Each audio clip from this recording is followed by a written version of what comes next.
Hey students, I am Anirudh, your maths expert. So in this session we are going to discuss a very important concept related to the 3D geometry. Concept है basically एक point का line से perpendicular distance निकालने से related. Students, हमें पता है कि जब भी किसी पॉइंट का डिस्टेंस हम प्लेन से मेजर करते हैं परपेंडिकुलर डिस्टेंस, तो उसका एक डायरेक्ट फार्मूला होता है हमारे पास। लेकिन जब भी पॉइंट का डिस्टेंस लाइन से निकालना है तो उसका हमारे पास कोई भी फार्मूला नहीं होता। दो कैटेगरी के क्वेश्चन जेईई में मेनली पूछे जाते हैं। एक पॉइंट का डिस्टेंस एक दूसरी लाइन से निकालना है और एक दूसरी लाइन के अलोंग चलते हुए निकालना है, तब क्या करना है। और एक दूसरा जो सिचुएशन आप क्वेश्चन स्क्रीन पर देख रहे हैं, ये 2025 के पेपर का क्वेश्चन है। इसमें हमें एक पॉइंट गिवन है और हमें इस पॉइंट का डिस्टेंस इस वाली लाइन से परपेंडिकुलरली निकालना है। तो सबसे पहले आप इस पूरे सिचुएशन को डायग्राम में यदि रिप्रेजेंट करें तो कुछ ऐसी सिचुएशन है कि पॉइंट P का जो कोऑर्डिनेट है वो आपके पास 2 - 10 और 1 गिवन है और एक लाइन है जिसे मैं L से रिप्रेजेंट कर देता हूँ और इस L का इक्वेशन आपको क्वेश्चन में दिया हुआ है। अब आपको पॉइंट P का डिस्टेंस इस लाइन से निकालना है और वो भी परपेंडिकुलर डिस्टेंस, ठीक है। तो ये कैसे किया जाए, तो सबसे पहले आप देखिए कि ये जो पॉइंट Q है यहाँ पे, जिसको हमने यहाँ परपेंडिकुलरली कंसिडर किया है, तो इस Q के कोऑर्डिनेट पता चलने ज़रूरी है और Q पॉइंट ऑफ कोर्स इसी लाइन L पर होगा। तो सबसे पहले मुझे इस L का जो इक्वेशन है उसकी हेल्प लेकर पॉइंट Q का कोऑर्डिनेट पता करना होगा। और हमारे पास लाइन L का इक्वेशन है कुछ इस तरीके का, x - 1/2 और फिर y + 2/-1 और यहाँ पे है आपका z + 3/2, राइट। और जब भी किसी लाइन का इक्वेशन दिया हो तो हम उसको लेमडा के फॉर्मेट में कंसिडर करते हैं। अब यदि आप जनरल पॉइंट निकालें, जब इसको इसके इक्वल करेंगे तो you will get x as 2λ + 1 और y का जब वैल्यू निकालेंगे तो y इज़ नथिंग बट -λ - 2 और जैसे ही z का वैल्यू निकालेंगे तो that is going to be 2λ - 3। तो इससे आपको इस पॉइंट Q के कोऑर्डिनेट मिलते हैं। x y z आपको सब पता चल गया, तो x का वैल्यू है 2λ + 1 और y का वैल्यू है आपका -λ - 2 और z का वैल्यू है आपका 2λ - 3। तो ये आपके पास पॉइंट Q के कोऑर्डिनेट होंगे। पॉइंट P के कोऑर्डिनेट आपको गिवन है, तो क्या मैं इस PQ वेक्टर के dRs को पता कर सकता हूँ।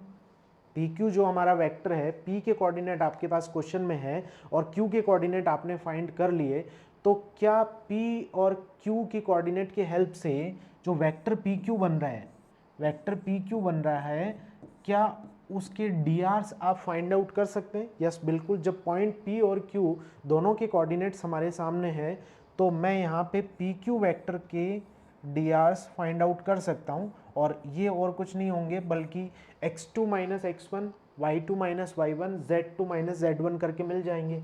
तो यहाँ पे आप देखिए 2λ + 1 ये पहला कोऑर्डिनेट है और -2, और ठीक ऐसे ही आपके पास -λ - 2 और फिर माइनस करोगे तो ये +10 मिलेगा और लास्ट पार्ट में आपको मिलेगा 2λ - 3 - 1, राइट। और जब इसको सिंप्लीफाई करते हैं तो 2λ और -1 और फिर -λ + 8 और ठीक ऐसे ही आपके पास लास्ट होगा 2λ - 4।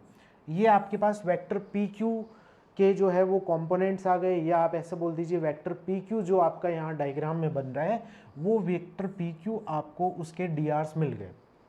अब क्वेश्चन में या डायग्राम में आप देख रहे हैं कि आपका जो वेक्टर PQ है ये परपेंडिकुलर होना चाहिए इस लाइन L के। तो इसका क्या मतलब हुआ कि वेक्टर PQ और यदि लाइन L की डायरेक्शन का डॉट करवाया जाए तो that must be zero, because हम जानते हैं कि जब भी दो लाइंस के डायरेक्शंस का डॉट किया जाए और यदि वो जीरो आ रहा है तो इसका मतलब वो दोनों परपेंडिकुलर होने चाहिए, या आप रिवर्सली बोलते हैं कि दो वेक्टर्स यदि परपेंडिकुलर है तो उनका डॉट जीरो होगा। तो यहाँ लाइन L का जो डायरेक्शन है वो हमें इसके इक्वेशन से मिल जाएगा कि जो लाइन L का डायरेक्शन है यानी लाइन L के जो dRs है वो और कुछ नहीं है बल्कि 2 - 1 2 है। तो यहाँ मुझे लिख देना चाहिए कि जो लाइन L का जो डायरेक्शन रेशोज है वो 2 - 1 2 होगा। और PQ के डायरेक्शन रेशोज मैंने अभी फाइंड आउट किए हैं, तो इसके साथ ही मैं लाइन L के लिख देता हूँ 2 - 1 और यहाँ पे 2, जो कि मैंने ऊपर अभी मेंशन किया। ठीक है, तो मुझे वेक्टर पी क्यू की डायरेक्शन मिल गई, ये वाली मेरी वेक्टर पी क्यू की डायरेक्शन है और ये वाली जो डायरेक्शन है वो लाइन एल की है, और मुझे डायग्राम से पता है कि ये दोनों एक दूसरे के परपेंडिकुलर है। इट मीन्स यदि मैं इन दोनों का डॉट करवाऊँ तो वो डेफिनेटली जीरो होने वाला है, बिकॉज वो दोनों एक दूसरे के परपेंडिकुलर है। तो यदि इन दोनों का डॉट किया जाए तो 2 लैम्डा माइनस 1 मल्टीप्लाई बाई 2, और ठीक ऐसे minus lambda plus 8 multiply by minus 1, और ठीक ऐसे 2 lambda minus 4 multiply by 2 is equals to 0। यदि आप इसको सिंप्लीफाई करते हैं तो 4 लैम्डा माइनस 2 और प्लस लैम्डा माइनस 8 और plus 4 lambda minus 8 equals to 0। आप सिंप्लीफाई करिए इसको, 4 lambda plus 4 lambda that is going to be 9 lambda, और यहाँ पे आपके पास मिलेगा minus 18 is equals to 0। So यहाँ से क्लियरली लैम्डा का वैल्यू आपको मिलने वाला है 2, राइट। लैम्डा का वैल्यू कितना हो जाएगा 2।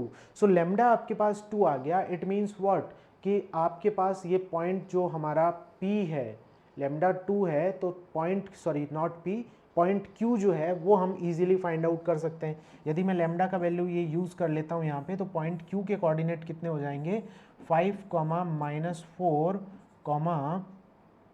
1, राइट। ये आपका पॉइंट Q हो जाएगा। अब पॉइंट Q आपको मिल गया और पॉइंट P आपके पास ऑलरेडी है, तो using the distance formula between these two आप डेफिनेटली जो है वो PQ डिस्टेंस फाइंड आउट कर सकते हो। तो मुझे यहाँ पे PQ डिस्टेंस फाइंड आउट करना है, तो P के कोऑर्डिनेट मेरे पास क्वेश्चन में गिवन थे और Q के मैंने फाइंड आउट कर लिए। तो डिस्टेंस फॉर्मूला यदि यहाँ फिट किया जाए P और Q के बीच में, तो 5 - 2 दैट इज 3। तो यहाँ मैं लिख देता हूँ 5 - 2 का square and that is y - 2 का स्क्वायर। तो -4 -10 करोगे आप उसमें, तो यहाँ पे आपका -4 + 10 बनने वाला है और उसका स्क्वायर। लास्ट में आपको z2 - z1 करना है, तो z2 यहाँ पे ये है और ये वाला z1 है, दोनों सेम है। इट मीन्स यहाँ पे 0 बन जाएगा।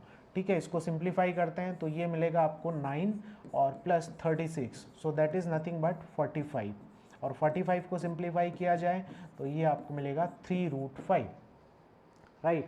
तो क्लियरली आपका कौन सा ऑप्शन करेक्ट हो जाएगा, सी ऑप्शन करेक्ट हो जाएगा। So this was the classic approach to find the perpendicular distance of a point from the given line, right? So in the upcoming section we will cover some more interesting concepts related to the 3D geometry part. Thank you so much.